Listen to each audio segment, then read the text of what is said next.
Valentine डेच्या रात्री पुण्यात एका तरुणीवर बलात्कार झाल्याची घटना घडली आहे। अमनोरा पार्क परिसरात ही घटना घडली आहे। व्हॅलेंटाईन डेची पार्टी करण्याच्या निमित्तानं मित्रासोबत आलेल्या तरुणानं या तरुणीवर बलात्कार केल्याचं पीडितेचं म्हणणं आहे। ती आपल्या 3 मैत्रिणींसह अमनोरातील एका फ्लॅटमध्ये राहते।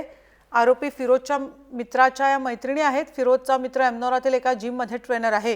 तिथेच त्याचा मित्र आणि या मुली जायच्या, त्यातून त्यांची ओळख झाली आणि व्हॅलेंटाईन डेच्या दिवशी पार्टीसाठी सर्वजण एकत्र आले होते। त्यावेळी या नराधमाने हे कृत्य केले आहे आणि या संदर्भात हडपसर स्टेशनमध्ये गुन्हा दाखल करण्यात आलाय। पीडित मुलगी MBA झाली असून ती बाहेरच्या राज्यातील आहे। हडपसर पोलिसांनी फिरोजला सध्या ताब्यात घेतलंय।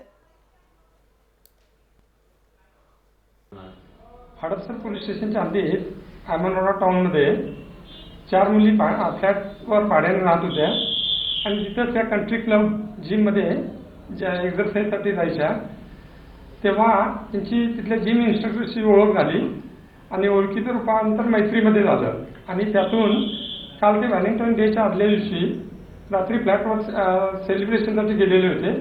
त्या ठिकाणी फिरोज शेख नावाच्या मुलानं एका मुलीवर अत्याचार केलेला आहे, जबरदस्त केलेला आहे।